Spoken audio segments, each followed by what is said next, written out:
Everyone, and welcome to episode 34 of the Halftime Sports Talk Show. I'm your host, Reese Kinder. We are back again with another episode. I know I took a week off, I believe last week, yeah. After the national championship, kind of was trying to do some things, and honestly, get some more stuff for this channel, and kind of update some things. But yeah, we're back this week, and obviously we're gonna be talking college football and NFL. College football season is over, but we'll get to that here in a minute. But on this episode today, we're gonna be doing team awards. First time I'm ever doing that for the Halftime Sports Talk Show. We're also gonna be recapping the college football season, along with talking about the NIL situation and tampering situation going on in the NCAA. And then we'll move on to NFL, where we will talk about the conference championship games that happened this past weekend, and then also the Super Bowl coming up and some new coaching hires. All that and more coming up on episode 34 of the Halftime Sports Talk Show.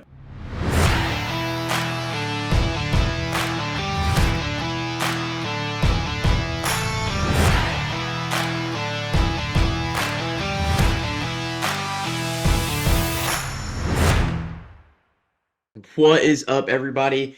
Glad to be back. Like I said, here on a beautiful Wednesday morning. January is about to come to an end. We're going to move to the month of February. But after February, actually, this is one thing I forgot to mention in the intro. But after February, we will be off for a long period of time. But I still will be posting like some mock drafts and stuff like that for the NFL. And also, if you guys go check out the TikTok, I'll be posting college football like schedule predictions and stuff like that. So nothing gonna be happening on the YouTube a lot, but a lot on the TikTok and Instagram accounts, and also the Twitter accounts as well. So y'all check those out and stay tuned for more updates and information from me. But yeah, we're gonna start off today's episode with sorry, I gotta move my table a little closer here, but yeah, we're gonna start off the episode here with a little bit of a college football season recap. And obviously to start it off, the Indiana Hoosiers win their first ever national championship in a season they've ever won one. So this is a great accomplishment for Indiana. They defeated Miami in the national championship in Miami actually, but it was an outstanding game. Fernando Mendoza played great. He's gonna probably be the number one pick. He should be the number one pick. Um, and Miami had a tough ending there, but a great job by the Hurricanes to get to the national championship. I know I didn't expect it, but a lot of people didn't expect that to happen. So Miami definitely proved a lot of people wrong. And really glad to see Miami able to get that far, but sadly couldn't win it. But Indiana wins their first ever football national championship. They've won some in basketball, but I was talking with someone the other day. I was like, they should make they already have a Hoosiers basketball movie. They should make a football movie. That'd be so cool. But yeah, Indiana wins their first ever college football national championship. Can they do it again? I do think, honestly, right now, I think my national champion for next year is probably Texas. But Indiana's definitely right behind them because Josh Hoover, the TCU transfer, going to be a really key piece. He's going to be another possible candidate for a Heisman. I believe he's up there right now. But yeah, this Indiana team next year is, even though they're losing majority of their good players, they're still getting a lot in the transfer portal. So don't be surprised if Indiana is, I'm not going to say 16-0 good, but maybe like 10-2 good to get in the college football playoff and maybe beat some teams. But we'll just see. But we're gonna move on now to something I haven't done ever on this show. So we're gonna start, and we're gonna do some, team awards from me, Halftime Sports Talk Show. So we're gonna do it, and our first team award of the 2025-2026 football season is the Team of the Year. This team has the best overall resume, wins, eye test, postseason performance. They have it all. And that obviously unanimously is going to go to the Indiana Hoosiers. They win the best team of the year. They've been an outstanding team. And no doubt about it. I mean, Indiana for sure has been a really good team this year, and they definitely deserved team of the year. But the next award up on our award list, this isn't necessarily a team award, but it's like I guess you could say it is. I don't know. We'll see. But this one is the best coaching job. So given relative um, to expectations, probably Kirk Cignetti and Indiana. I mean, the expectations were not low, but they weren't that high either. So Cignetti wins the best coaching job of the 2025-2026 season. Um, and then this is another one that is going to go to Indiana. This one will be the most complete team. They're elite on offense, defense, and special teams, and that will go to the Indiana Hoosiers. They proved it um in the national championship that they are the most complete team, elite on offense, defense, and special teams. So, really great job. 3 awards already for the Hoosiers, and they just can't stop. Um, but the next one is the best offensive team. The best offensive team, in my opinion, is probably it's not going to be Indiana here, even though Indiana did score a lot. Um, let's see. Let's see who we could give the best offensive team to. It might have to be Indiana. We'll just have to see. But um, currently looking right now, just going down the list of conferences and some teams that guys, it's just like off the top of my head right now. So um, don't get upset with me if I am not getting it right now, but we'll see. Um, yeah, I think we'll have to give best offensive team to Indiana. Second place behind them is James Madison. James Madison averages 300, or they had 340 points this year. Indiana had 376. So, yeah, we'll give this one to the Hoosiers again. But a really, really great job from Indiana. They've already gotten the first 4 awards on this award list. So yeah, um, just a great job by Indiana get those awards. But this one's definitely going to change it. The best defensive team of the 2025-2026 season, they don't, or they're the you don't want to play them defense, and that is Texas Tech. Texas Tech made the college football playoff. They did lose, but this Texas Tech defense gave up only 100 points this entire season. So Texas Tech had a really good defense. They are losing some of that defense in the offseason, but I really do think Texas Tech will still have a good defense next year, but this year's defense was insane. And the Red Raiders really showed that they could possibly be maybe another Big 12 winner next year. So we'll just have to see. But yeah, we'll see what happens. And then um, the best trenches award. This goes to the top offense plus defensive line combo. This also goes to Indiana. Top offense, Indiana, Fernando Mendoza, and his guys, they are just outstanding when it comes to defense. And then also, offensive wise, or I'm stupid. I meant to say offense, Fernando Mendoza, my bad. But yeah, Fernando Mendoza on the offensive side of things, they're outstanding. They looked great in the college football playoff, and that's why they won. And then the defensive line for them is, I think, honestly underlooked for sure. But they're one of those elite units in college football right now. But yeah, definitely Indiana gets the best trenches award for sure.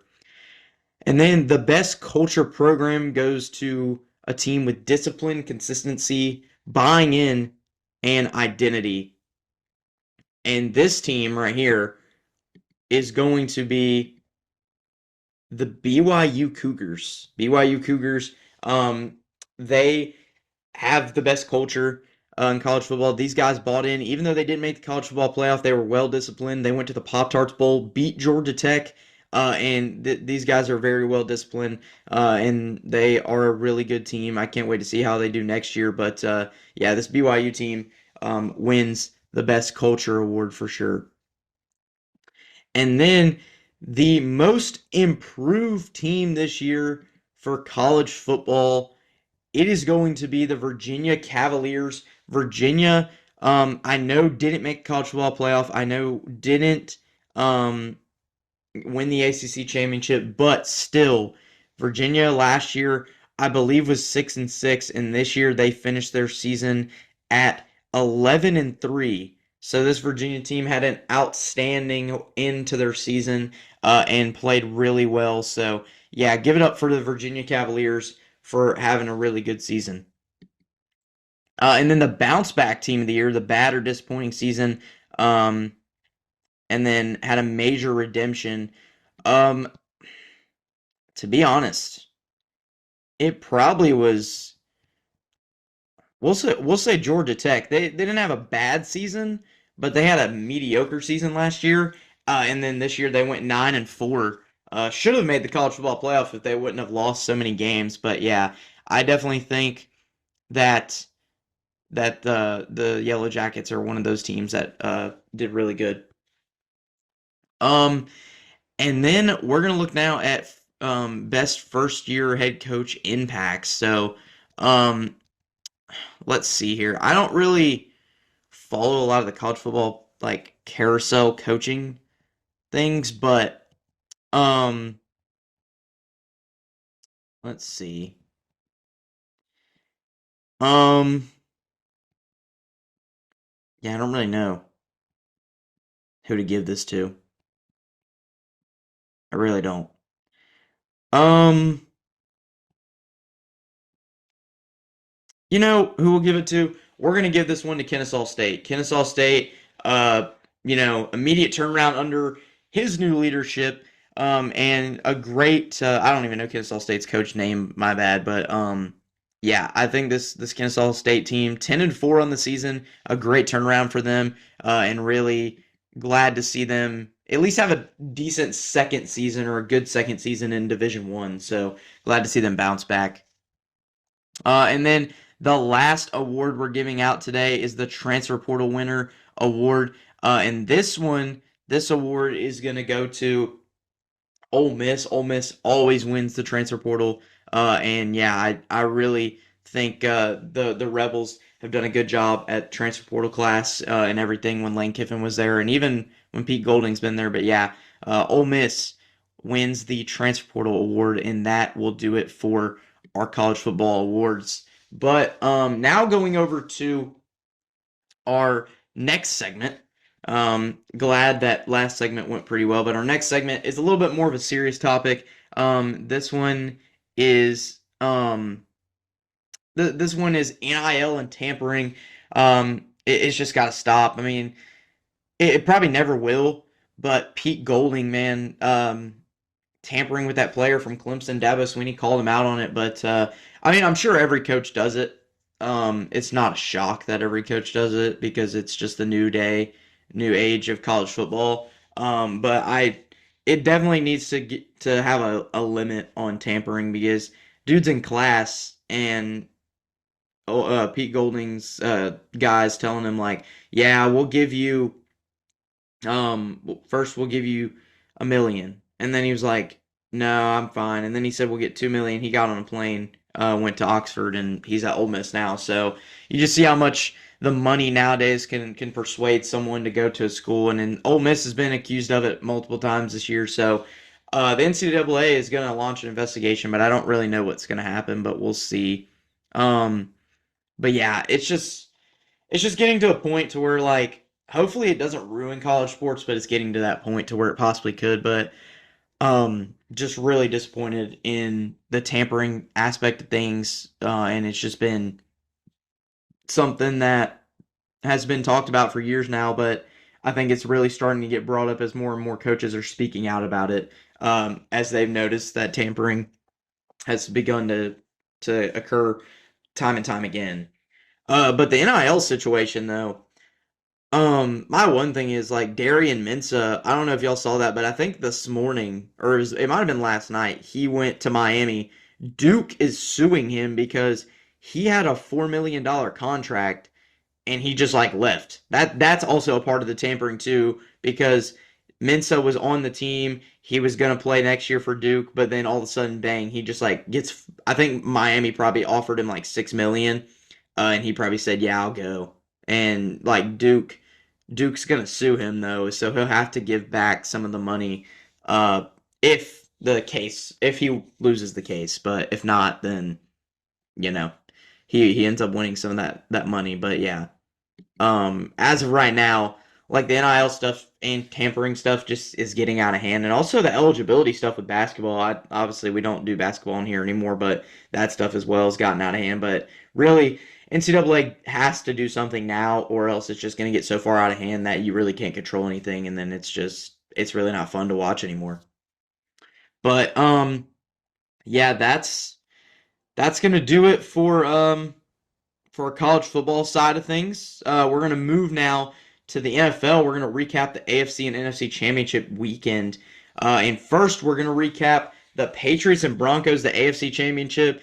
And the Patriots defense shuts down Denver in snowy conditions. There was like a blizzard during the game. I was watching that. I really did. If you guys didn't watch my TikTok that I posted, I said that I thought Jared Stidham was going to do good. I really did because I've seen him play in college before, and he was pretty good. But also, college is different than the NFL. But I've seen him play some NFL games, like with the Raiders. One time, he won a game. But yeah, I was really shocked to see it be that low scoring. But yeah, snowy conditions.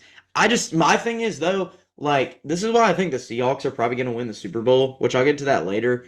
Um, but I just think Drake May has just not been good at all. Like the Broncos defense was able to get to him a lot and force a lot of pressures, and he was almost inaccurate most of the game. But Stidham was the same way. That Patriots defensive line got to him most of the time, and he just couldn't go anywhere, and he would miss pass opportunities, and the Broncos just couldn't win. And I think if the Broncos played the Seahawks, they would get blown out for sure. Seahawks are definitely the best team in my opinion, but I just think this game was way if it didn't snow, it probably wouldn't have been low scoring. But yeah, it was a great game, 10-7 final score. One of those games that's like you're like, dang, it really sucked that they didn't score a lot, but also at the same time, it's like cool because they didn't score a lot, and it's a battle. Um, but then moving now to the NFC Championship game, the Rams Seahawks final score was 31-27. This game was a shootout, but the Seahawks still are able to win the game. I kind of figured that. I said it would be 34-31 Seahawks, but it ended up being the 27-31. But yeah, Seattle played a great game. I'm just really happy for Sam Darnold because I'm a Panthers fan. I watched him play for us, and he was everybody was bad mouthing him and everything. And I also remember when he was on the Jets, he sucked. But Sam's come a long way in his career. And I'm really glad to see him in the Super Bowl, maybe even winning his first Super Bowl. So that'd be really nice to see him win a Super Bowl with Seattle. But we'll just have to see. And then the Rams, I mean, I could have saw this coming, kind of. The Rams have just kind of snuck by every team they've played in the playoffs so far, and finally they don't get the advantage here against the Seahawks. But yeah, um, they had a good season too. I really think the Rams will be a good team next year as well, depending on what Matthew Stafford and Devontae Adams do. That's my question is like what happens there. But we'll just have to see. But Seattle and New England in the Super Bowl once again. It's a rematch from when Brady and Wilson played against each other. So speaking of Super Bowl 60 preview, we're going to be doing that here. And the Patriots versus the Seahawks. This is a big game. You know, like I said, Super Bowl rematch. Both teams played each other before. And to be honest, the Seahawks have a better defense in this situation. I don't think the Patriots probably had the fifth or sixth best defense in the NFL, maybe. But the Seahawks had the number one for sure. And I think this Seattle team, it's not going to be a blowout, but it will be at least, I'm going to say at least a 10-point game. So I say Seattle wins this one probably 31-21. And they will win another Super Bowl, and Sam Darnold will get his first ring. I really feel that like the Seahawks team is just a complete team. This is one of the most complete teams I've seen since maybe Brady's era, or maybe even Mahomes one year when they made the Super Bowl. But this team's just really complete, and I see Seattle winning. But you never know what could happen. Maybe New England could get an upset or something like that. But I do think this game will be uh, kind of neck and neck for a while, and then Seattle will pull away at the end. But really excited to see Super Bowl 60. Levi Stadium in Santa Clara, California, February 8th. So not too far away. The Pro Bowl is this weekend. So if y'all want to watch that, y'all can. But I'm not going to be watching it. I don't really like the Pro Bowl. But yeah, Super Bowl 60 coming up in 2 weeks. But yeah, going to be really interested to see who wins that game. And I'm definitely going to be watching, and we'll be back to recap that once it's over. But yeah, Super Bowl 60, Pats versus Seahawks. Now moving to our last segment of the day. It is the NFL coaching hires. And we're going to start with the newest one today, actually. This was at 9:55 a.m. Central Time, 10:55 a.m. Eastern Time. And this is the Cleveland Browns are set to hire head coach Todd Monken. Cleveland hired Monken, former Ravens offensive coordinator, to be their next head coach. This is from NFL Network insider Ian Rappaport, however you say his name, and Tom Pelissero. They reported it on like earlier today. But yeah, the Browns, I don't necessarily know how good of a hire this is. I mean, Todd Monken's been a pretty good offensive coordinator for Baltimore for a few years. He's worked with quarterbacks like Lamar and also running backs like Derrick Henry. So I'm not going to say the Browns are going to be a playoff team next year. They're definitely not, but I say maybe they can improve to a 5-win, 6-win team possibly, but we'll just have to see. But Cleveland definitely a decent hire. Just have to see how it works out. Because offensive coordinators have been really good as hires for teams for the past few years. And then the other coaching hire, the Tennessee Titans hire Robert Saleh. They hired him. This was January 22nd, so a few days ago, but they hired him. He's the 49ers defensive coordinator. And then they hired Brian Daboll as their offensive coordinator yesterday. So two former head coaches become head coach and offensive coordinator. I really think this is a good hire for the Titans. I mean, you got Daboll, who's worked with some good quarterbacks. He's working with Cam Ward now, and then Saleh can get the Titans defense maybe adjusted enough to where they can become decent and maybe compete for that AFC South a little bit with tough teams like the Texans, Jaguars, and Colts. But yeah, Saleh and Daboll both hired to the Titans. One is offensive coordinator, which is Daboll, and then Saleh for the head coach. And then also yesterday as well, the Bills are promoting Joe Brady, who was the Bills offensive coordinator, to head coach. I really like this move. I was waiting for Joe Brady to finally get a head coaching job. He's been a prolific offensive coordinator for years now, and he's just finally found his way up in the ranks to a head coach. He's getting a 5-year deal on this coaching deal, so hopefully the Bills are at least they're staying within the system. So I really do think Brady's going to be a good hire for sure for Buffalo. After they made a bad decision to fire Sean McDermott, but yeah, I really hate that for McDermott. But we'll see where he goes. He might just take a year off, but we'll just have to see. And then the other coaching hire, which happened January 17th, which was John Harbaugh got hired by the New York Giants. And yeah, I really like this hire. I think the Giants will be a really good team next year. Well, not really good, but they'll be a decent team next year with Cam Skattebo, Jackson Dart at quarterback, Malik Neighbors coming back. Also, maybe if you get another weapon in the draft or something like that, or maybe another defensive player, I really think that you could see John Harbaugh become a pretty good coach for the Giants and maybe get them back to the playoffs. We'll just have to see. And then the Pittsburgh Steelers on January 24th hired Mike McCarthy. He used to coach the Packers and the Cowboys. So really glad to see Mike McCarthy. If you guys didn't see his interview, he was crying because that is his city in Pittsburgh. Mike McCarthy, a really good coach, and I think he's going to keep Pittsburgh at least relevant for a few years. So we'll just have to see how he does with the Steelers. He just needs a quarterback. That's all he needs, I think, and maybe some receivers, but we'll just have to see. And then the Dolphins are going to hire Jeff Heffley as their next head coach. He's the Packers defensive coordinator. I don't really know much about Heffley, but I do know he's a hard worker and a really good defensive coordinator a decent defensive coordinator for the Packers. So we'll just have to see how he does with Miami. But this Dolphins team definitely going to need to readjust with some quarterbacks and stuff like that. So we're interested to see what he does there. But yeah, they hire Jeff Heffley. And then the last coaching hire, the Atlanta Falcons hired Kevin Stefanski as their next head coach on January 17th. So really interested to see how that will go for the Falcons. But yeah, that is going to do it. The reason I'm ending it is because my computer's literally about to die.